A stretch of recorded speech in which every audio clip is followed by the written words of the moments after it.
Hello everyone and welcome back to my channel. My name is Yashri Malvi and I'll be conducting a series of interviews with the CEOs and the founders of several innovative startups in India. In today's interview, I'll be talking to Mr. Chandra Mouli, who is a digital strategist and a technology advisor for Sankara Nethralaya. As we know, Mr. Chandra Mouli is a digital strategist and a technology advisor for Sankara Nethralaya. Until recently, he was the Chief Information and Technology Officer. Under his leadership, assisted by a committee team of technology enthusiasts, he was driving technology-driven innovation and transformation program, leading to significant enhancement in operational efficiency with predictable outcomes. To add, he's a mentor to a few technology startups and on the advisory board of few companies. As a technology evangelist, he champions the cause of digital adoption in various forums. He has over 35 years of industry experience and had been part of the management team member of global technology companies. Hello, sir. Good afternoon. I'm Yashri Malviya here from the Startup Lanes, and we welcome you here for the interview. Firstly, I would like to ask you for your introduction and your company's introduction. Certainly. Good afternoon, and thank you very much for for getting me interviewed into your program. I am Chandra Mouli. I have around 3.5 decades of IT experience. More recently, I was a Chief Technology Officer and Chief Information Officer at Sankara Nethralaya, one of the world's largest eye hospital and the most renowned in India. I moved into a technology advisor role around 2 months ago, and I'm also the advisor consultant for many other startups, advising them on digital transformation right now. In my career spanning over 3.5 decades, largely played senior management roles in global companies, on financial services mostly throughout my career, and financial IT in particular. I think that's where I have been spending most of my part of my life. I'm delighted to share my experience today and provide some insights to what is happening in the fintech world, the health tech world, and so on and so forth. So my very first question to you is, how did you come up with the idea of the startup? See, the startup it's a bit of a journey. I don't think you can really come out overnight and say that I'm going to do a startup. Actually, it's a bit of a journey. So you probably very likely what you really see in most of these startups is if you're getting into the product space or particularly into the digital space these days today, I think there is a bit of a dream to change few things the way they are in. And I have seen this personally. Even as an entrepreneur, actually, you can really look at it in two ways. One is as an entrepreneur working for a larger organization where you really seize an idea, blow it up, come out with solutions which can transform the way in which things are done, or as an entrepreneur looking at it as a commercial proposition and looking at it from an industry and a market standpoint and wanted to change the world, actually. So either way, the starting point or a germination of a startup is always a problem which needs to be done or done differently than others what it existed before. Okay, so what was the most difficult part in the early stage of the company's growth? It's almost many things. So you are invariably a kind of a lone wolf fighting many things. It could be a client in the first place, or it could be doing development on your own, or it could be working with people to get things done, or including raising finance. There are multiple things depending upon what you wanted to accomplish. But today's common problems are either you start with a client in mind or with a problem in mind. You start looking at the delivery in the way in which you feel more comfortable with. I think meeting the customers or the market needs is the biggest challenge today because of the dynamism of the market and the various options that you have in terms of technology adoption. So it's quite a challenge to relook at customer experience, come out with something more cutting edge. Because by the time you really hit the market and provide a customer, I think many things might have already changed. That's what we see in the pandemic times right now. Okay. What was the gap in the market that you identified? So if you're talking from a health perspective, because I had played roles both in the health and the financial services, both are global industries. But typically you need to start small, but think big actually. So it's a question of blowing up the problem to a scale thankfully because of the internet, because you can really reach internet economies and internet scale as you really work around.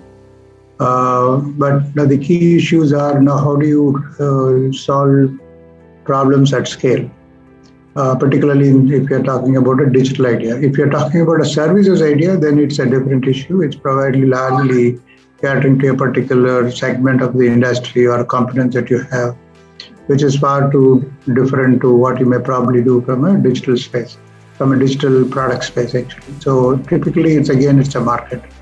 That's what you're looking at. And if we go into the fintech world, I think both fintech and health tech are in various stages of adoption across the world. Health tech has been relatively a slow starter compared to the fintech, which had been much at the cutting edge of what you're trying to do. We are seeing almost disruption in every space, whether it is in the payments, whether it is in the processing of anything that you can potentially think about, it is getting disrupted. The conventional idea of a bank, or the conventional idea of insurance, or conventional idea of how you consume many of these financial services have dramatically changed thanks to technology, and the internet adoption has been phenomenally driving significant change.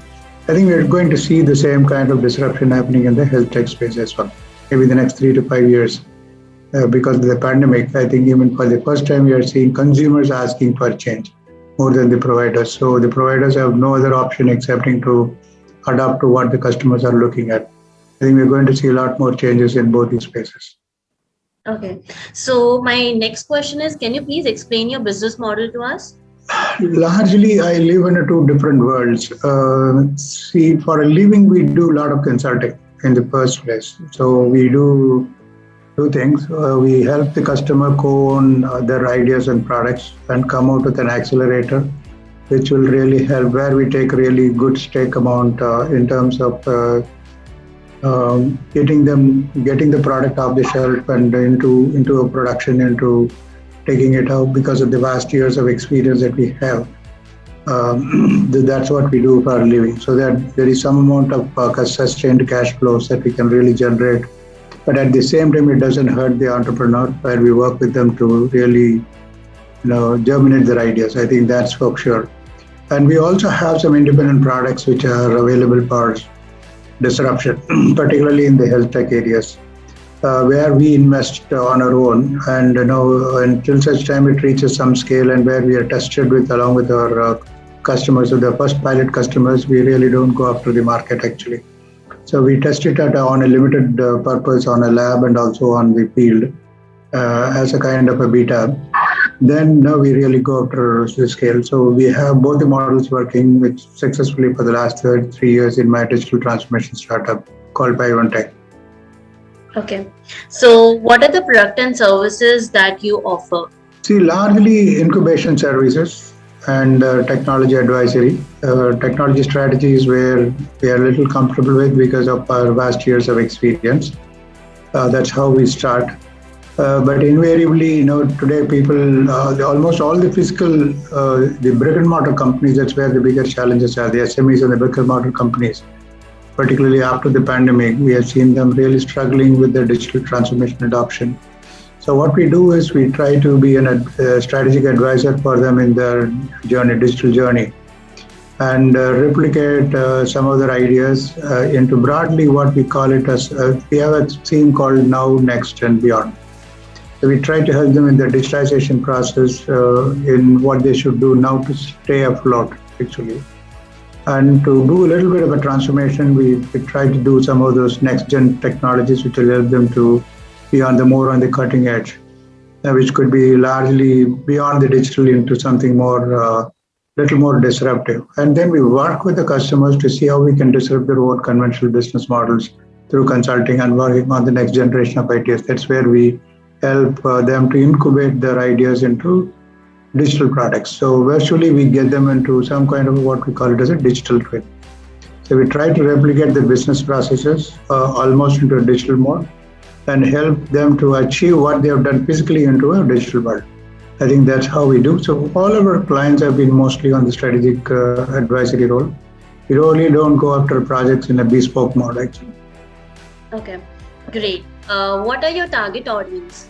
Target audience, largely the brick and mortar companies with whom we work, mostly the mid segment, not the larger ones, because the larger ones already have their own ideas and their agendas, and they have their own ecosystems to help and sustain. And we really help the mid segment companies and the smaller SME type stuff.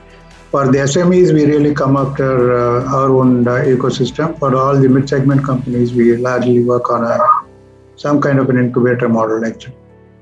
Okay. What do your customers choose, products and services, and why do they order again?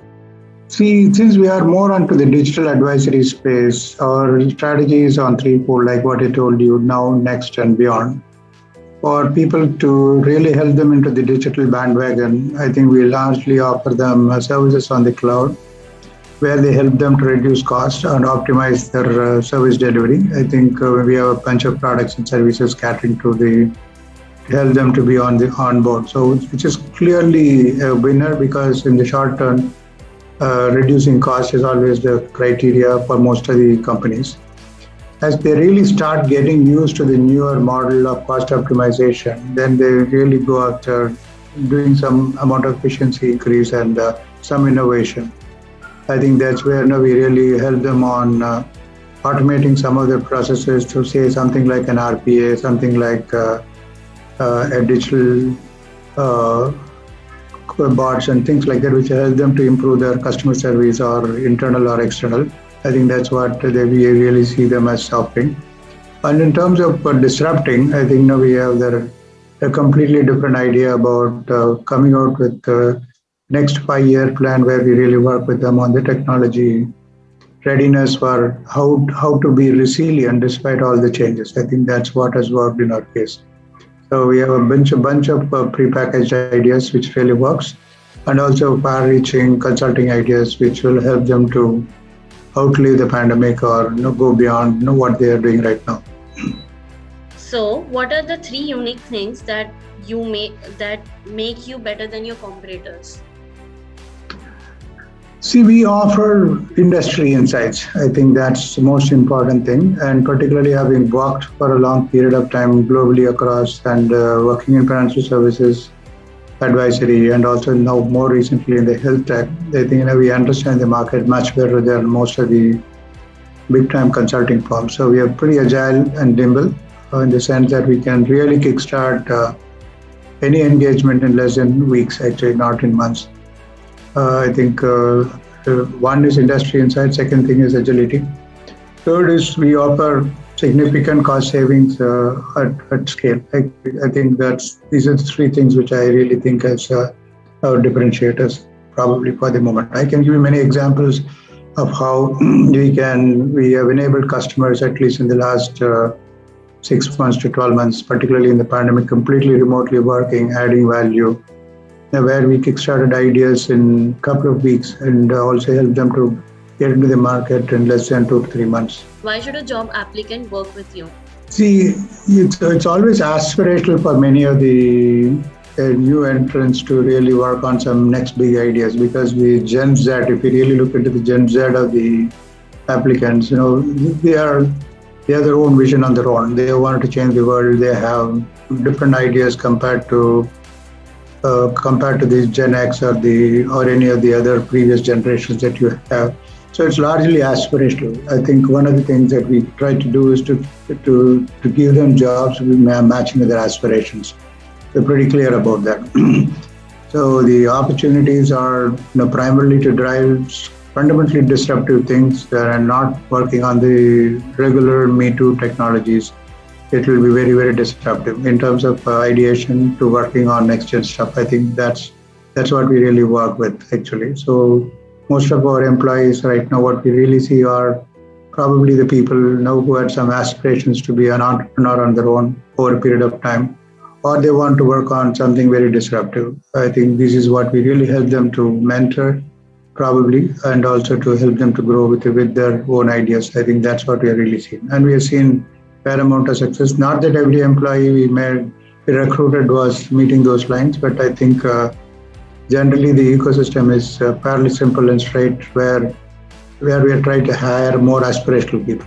Okay, so my very next question is, if it wasn't for your company, what would you be doing right now? Oh, that's quite an question to say. But at this point of time, definitely, I wouldn't say the flavor of the month or the flavor of the year, like the AI, mammal type stuff. I think largely, we look at what to do next and try to get in advance. I can give you some one example of where we are talking to educational transformation that we are trying to do with people who missed the bus on the particularly on the corona, because the entire education industry went topsy down. Yes. And I was never thinking about doing an educational startup in the first place or an educational stuff. I think when they reached out to me, I found that very compelling and interesting. And within 2 weeks, I could really give them a story about what they should be doing by 2030, and got them on board in less than 2 weeks. And we are talking to them from a digital transformation standpoint. So it always fascinates me to really put together the next generation of research ideas which will make it work, and how do I believe in the vision and transform that into more into actionable technology and ideas. So I'm a kind of a dreamer, I would definitely say. I think that's what my cup of tea is about. Okay, so what are the products and services you constantly require for your business?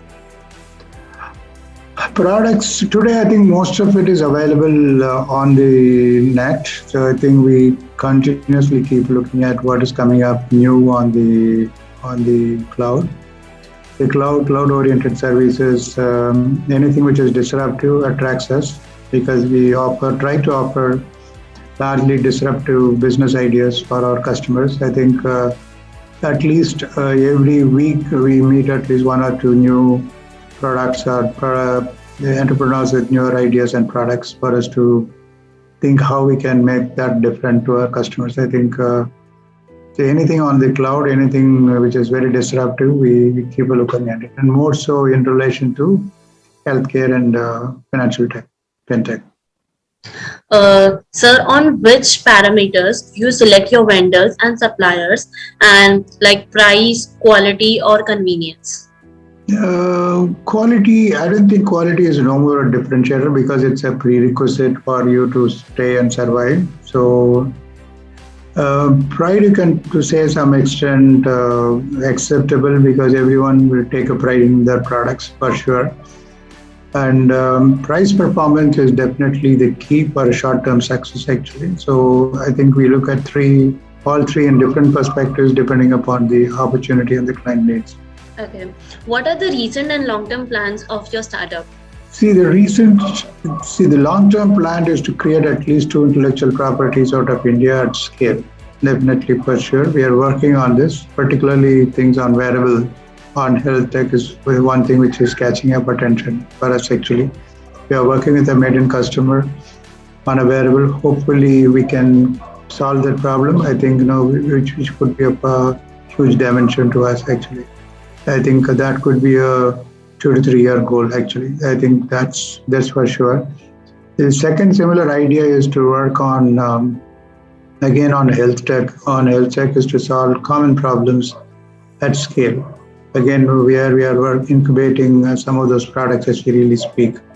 Both of them are in the health tech space, actually. Both of them are in the health tech space. I think potentially this could be one could be at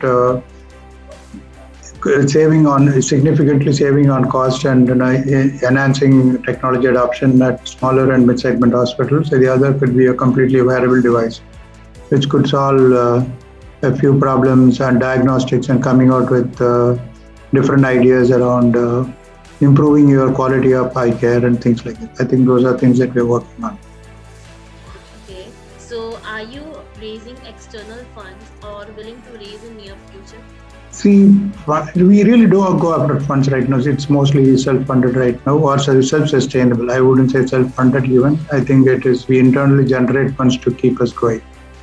That's how it so far as the strategy is. But once the product that we are talking around is meeting the minimum acceptable quality requirements of our customer, and we are off from a lab to somewhat of a marketable nature, we will definitely be looking at investors to come in to take this to a bigger scale. Definitely, for sure. Yeah, I think once the seed funds, whatever we do, uh, are really sufficient enough or sufficient right now to really take care of our internal needs. But for scale, definitely, we may be looking at investors. I think few investors have already been in touch with us because they know that we are working on something new, things like that. But we had been very cautious to pick up investments right now because that will be adding a lot more pressure to delivery because some of these things are very disruptive that no, unless we really see that we can really drive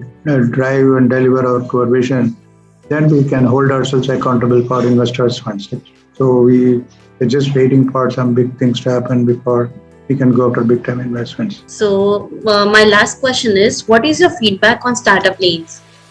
I've been part of those sessions. In fact, I really saw a lot of people with a lot of enthusiasm coming up, presenting ideas, a lot of questions asked. I think there is a general talk about how to raise funds, get educated. All those things are quite encouraging, particularly considering that India is the third largest ecosystem of startups in the world. I think these such initiatives are absolutely refreshing, and particularly people with very young age with a lot of ideas, wanting to change the world. I think the amount of enthusiasm is unparalleled for sure. I think everyone has a role to play as far as the future is concerned. More such ecosystems will really help to improve the quality of the products that we are going to get, and we can support each other and go beyond, and help every one of them to grow. I think definitely there is room for a lot more people to come in and grow and make this better. But I think there's a tremendous opportunity. Okay. Thank you, sir, so much for your kind words, and I appreciate your time. Thank you so much. Thank you so much.